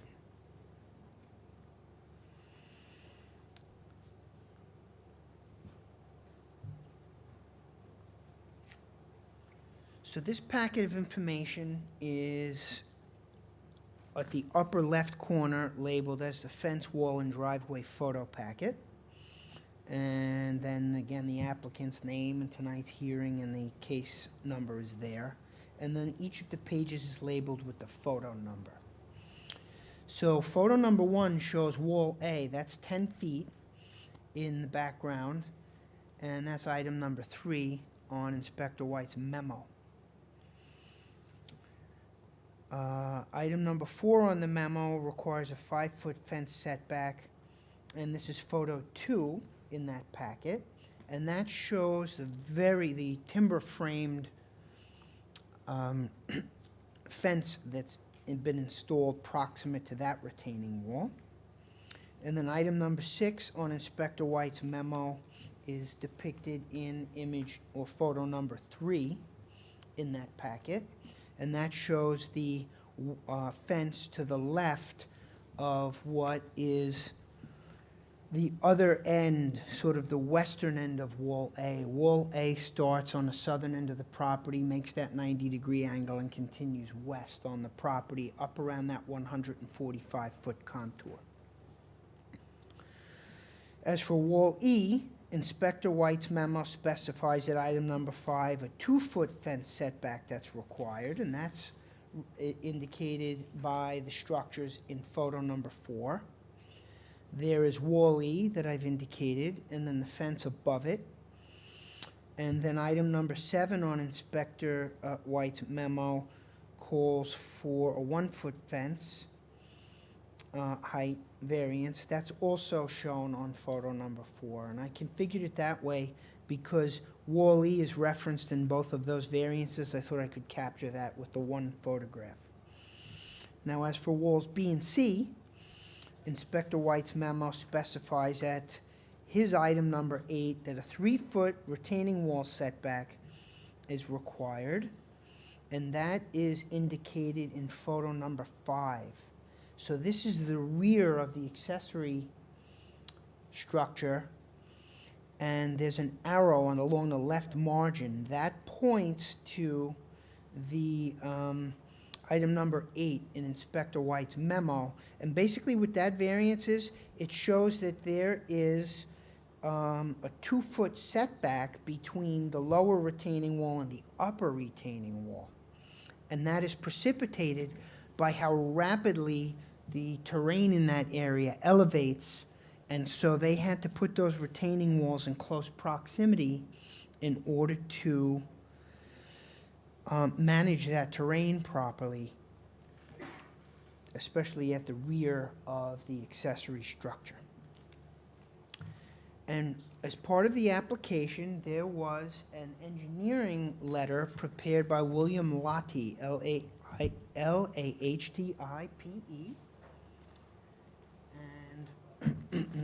Mr. Lottie's certification is dated June 26, 2024. And that structural analysis it's basically 2 pages. It's sealed with his signature. And it also has a sketch attached to it where he references, here's the 90-degree angle for wall A towards the upper right, and towards the lower left are the walls that are immediately behind the accessory building, walls B and C. And I'll just summarize that. And he also has photographs in there regarding the various walls. I think that my report sort of puts a finer point on it for the board to consider. Mr. Lottie prepared his images that served his purposes, and they're labeled. I found his labels to be a little unintelligible, so I wanted to give you some additional photos, really not to replace this, but to complement or supplement these images. So, Engineer Lottie's findings were as follows. With respect to the structural integrity of walls A, B, and C, we have this June 26, 2024 certification, and confirming that the walls were constructed as late as February 18, 2019, so they've been in place for quite a long time, that they are stable and suitable to remain in service. The 3rd page of the Lottie certification identifies the wall sections to which his report applies. The areas that required structural certification are bubbled in blue, and the areas of wall that are less than 30 inches and bubbled in red did not require structural certification because they were of a modest height. As for the other walls, the southern and western sections, so on the image that's on the screen, okay, wall A, south of that 90-degree angle, and to the west of that, those are the sections of wall that are less than 30 inches and didn't require structural certification and were of no structural concern. With respect to the fencing, the various photos in the wall packet, fence and wall packet I submitted, for example, one of them I think is very demonstrative is the photo that I labeled as photo number 2. You can see that that's a timber-framed wall of modest height immediately adjacent to the southern portion of wall A.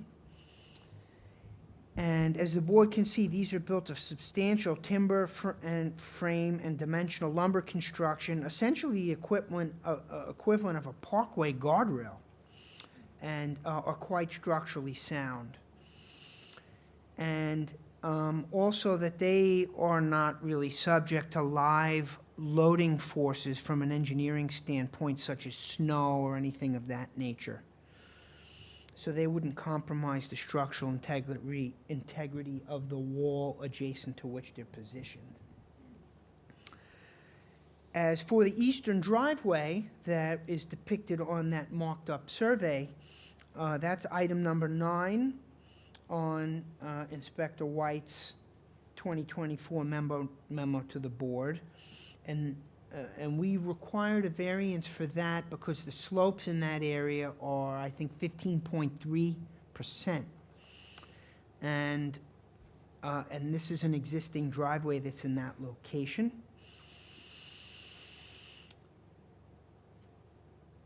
And that's shown as photo number 6 in the packet that I handed up. That's the last of the photos in that packet. And it shows the driveway sloping down out to the private right-of-way. The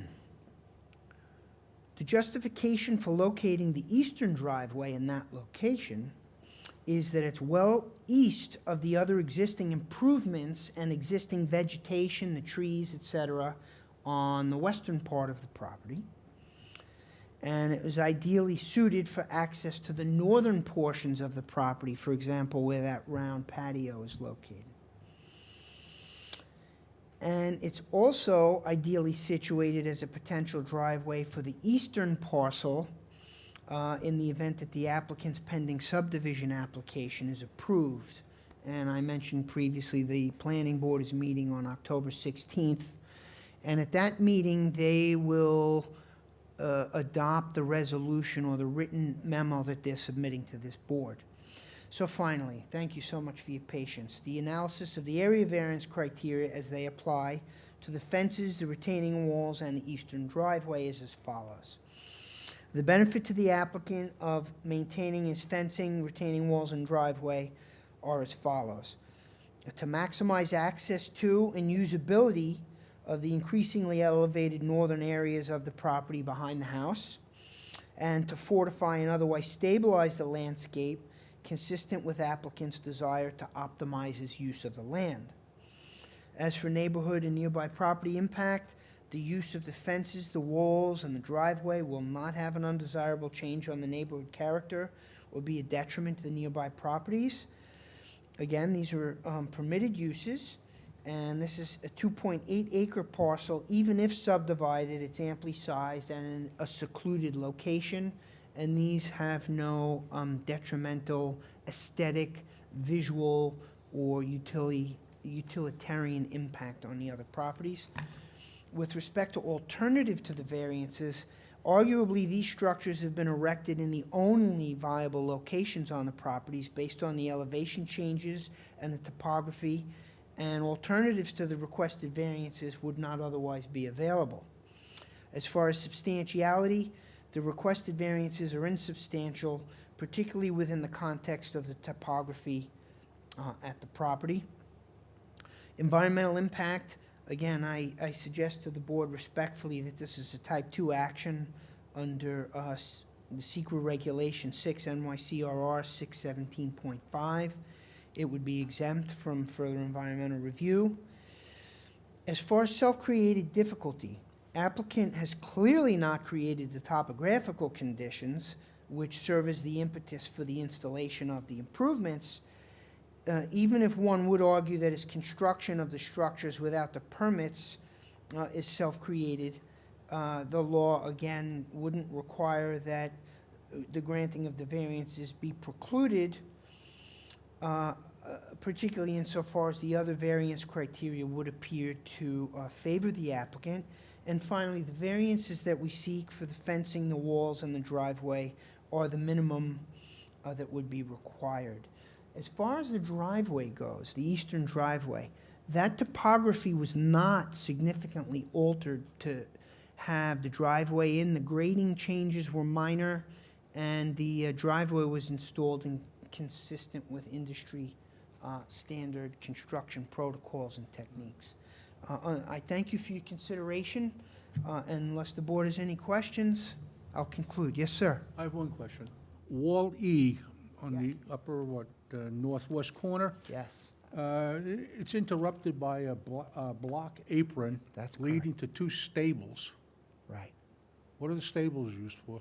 Okay, so the one stable, of the two stables, this used to be used as horse property, and when the applicant purchased it at the time. And so the stable that is of the two, there we go.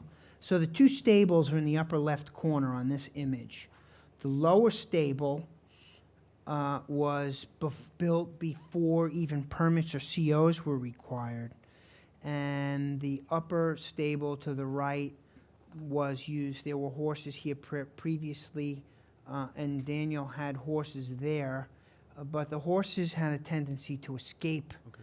And so Daniel doesn't have horses there anymore. Okay, so no horses at all? Not currently, no. No horses. So storage?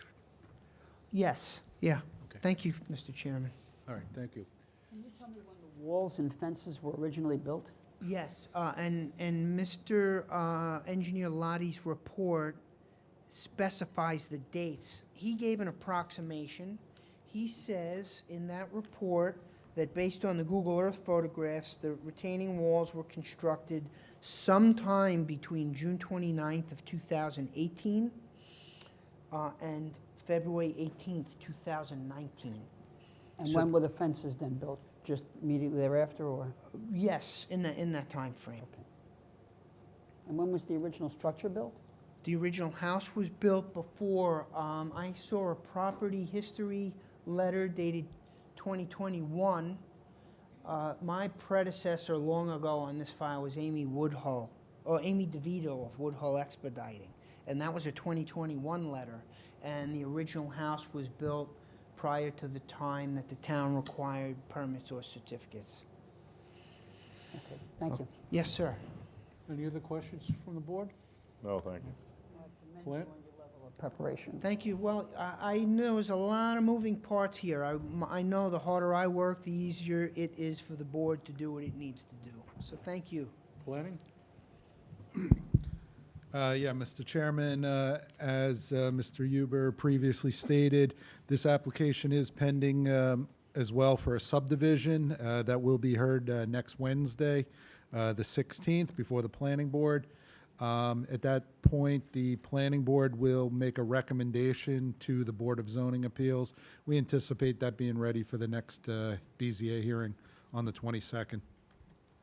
Thank you. Sabrina? And yes, and to ensure full compliance with our environmental review, we wish to consider all the wonderful information presented by the applicant and any comments from the public before we make a recommendation to the board, so no decision can be made tonight. Is there anyone in the audience like to be heard on this application? Can I have a motion to close the application, please? So moved. Motion has been made to close the application. It's been seconded. All in favor? Aye. Aye. Motion carried. Thank you. Thank you for your patience.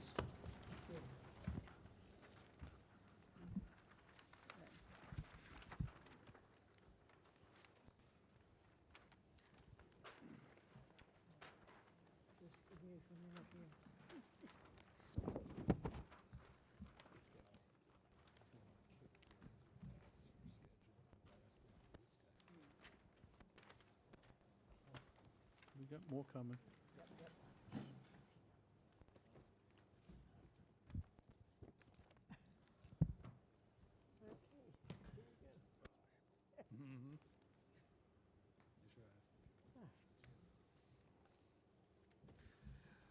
The next case for tonight and the last case. I was just going to read it a while.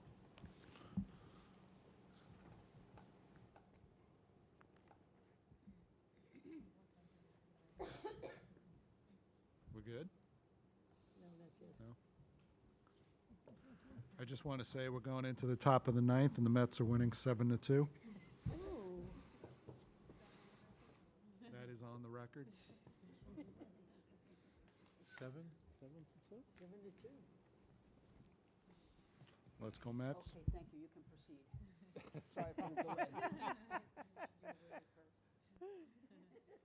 The next case, number 19194, Wisconsin Gas Heaven, location 560 Middle Country Road, St. James, at the southwest corner of Southern Boulevard and Middle Country Road, St. James.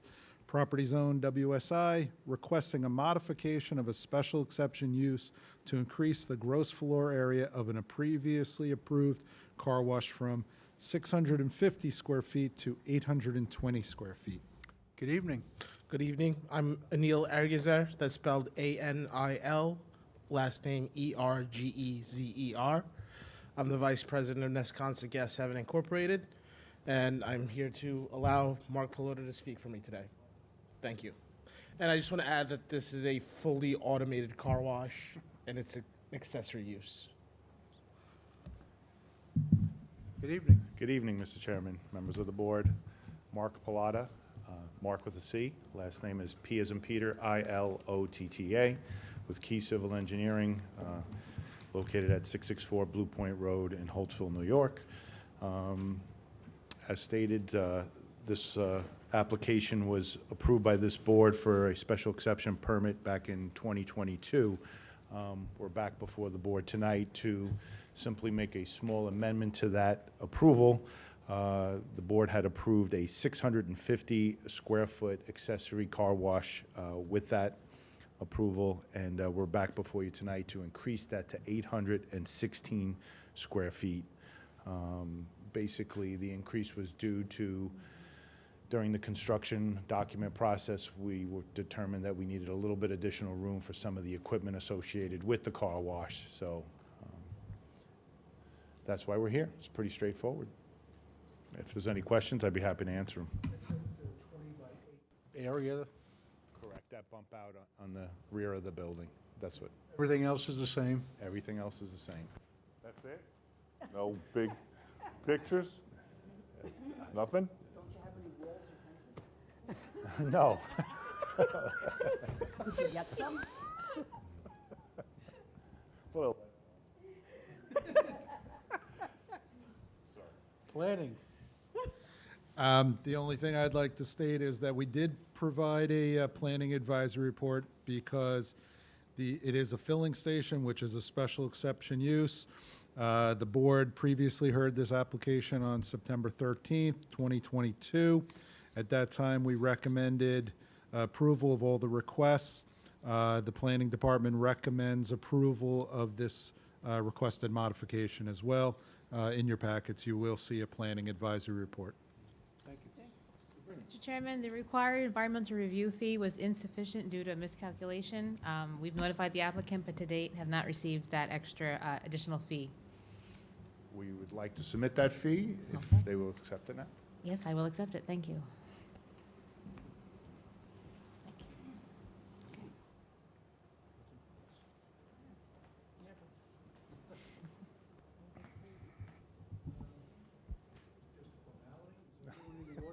Heard on this application? No? Can I have a motion to close the application, please? so moved. Motion has been made to close the application. It's been seconded. All in favor? Aye. Have a good evening. Thank you.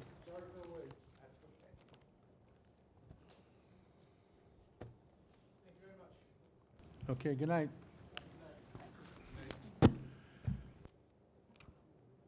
And that concludes the first portion of our hearing for tonight. All right, the first case on the agenda tonight was case 19192, Michael Zimmerman. Case 19192, I'll make a motion to approve as presented.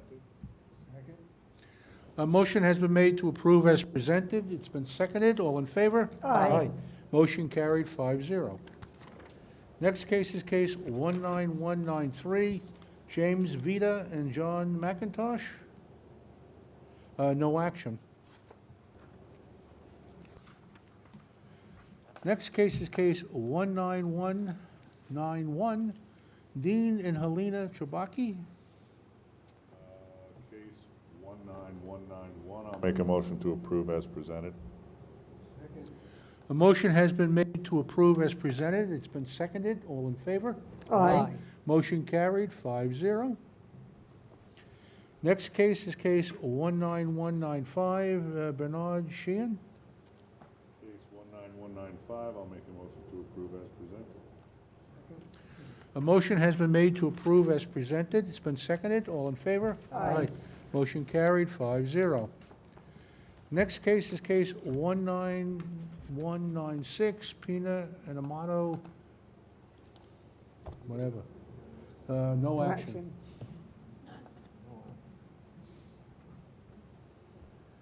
Next case, case 19197, Stephen Helene Rizzuto. No action. Next case is case 19198, Michael Capra. Case 19198, I'll make a motion to approve as presented. A motion has been made to approve as presented. It's been seconded. All in favor? Aye. Motion carried 5-0. Next case is case 19199, Joseph Tavella. Case 19199, I'll make a motion to approve as presented. A motion has been made to approve as presented. It's been seconded. All in favor? Aye. Motion carried 5-0. Next case is case 19201, William and Robin Sandora. Case 19201, I'll make a motion to approve as presented. Motion has been made to approve as presented. It's been seconded. All in favor? Aye. Motion carried 5-0. Next case is case 19190, Fabio Anselmo, no action. Next case is case 19200, Daniel Cox, no action. Next case is case 19194, Wisconsin Gas Haven, Inc., no action. The back of the docket. Well, MJ, we have nothing, right? Next year. Next year, We okay. have completed our secret, but it'll be ready for you guys as well the next time. Okay. So the next case is case, 19082, Fran Sulo. I believe she reduced the FAR to 31%? Yeah, and we included the LWRP Coastal Consistency Review in the packet, which recommended approval with conditions that we would like the Board of Zoning Appeals to adopt. Okay. Do you have that? You have that, Tony? I do not have that. He does not because I turned it in. he turned it in. I was tired. Yeah. Adrian took it from. Yes.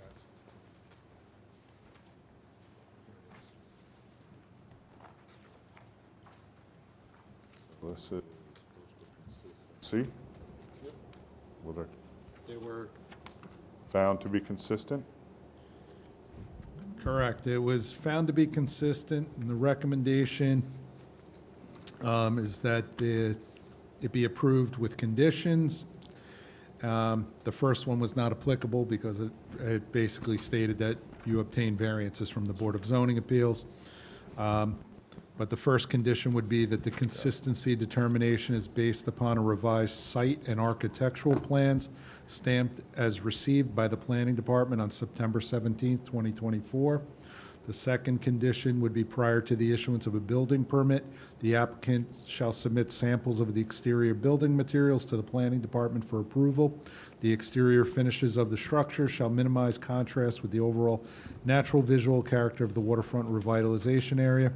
Color shall be earth tones and have low chromas and low values. A list of acceptable building materials is attached.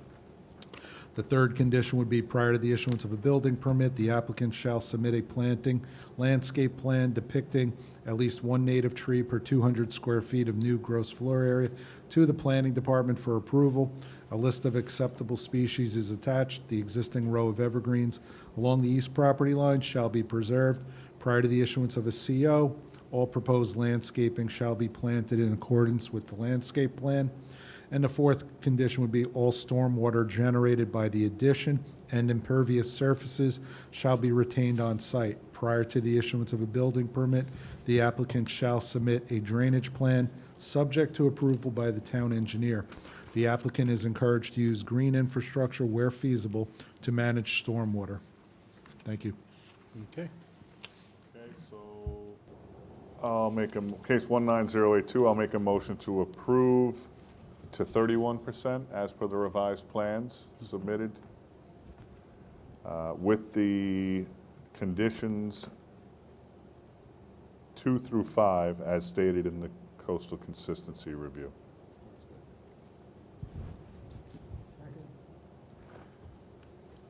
Case 19082, Fran Sulo, a motion has been made to approve with conditions. It's been seconded. All in favor? Aye. Motion carried, 5-0. Next case is case 19180, Matthew Brennan. Hold, please. We're just working for the Health Department, right, on that? An application to the Health Department. Okay. 180. Case 19180, I'll make a motion to approve as presented. Motion has been made to approve as presented. It's been seconded. All in favor? Aye. Aye. Motion carried, 5-0. Next case is case 19183, Joseph Lambert. Again, that was just Health Department, right? It was determined that there was no increase in bedrooms, therefore they don't need health after all. Oh, Okay, case 19183, I'll make a motion to approve as presented. Motion has been made to approve as presented. It's been seconded. All in favor? Aye. Aye. Motion Carried 5-0. Next case is case 19185, Brittany and John Beccarelli. Case 19185, I'll make a motion to approve as presented. Motion has been made to approve as presented. It's been seconded. All in favor? Aye. Motion carried 5-0. And that concludes our meeting for tonight. Here.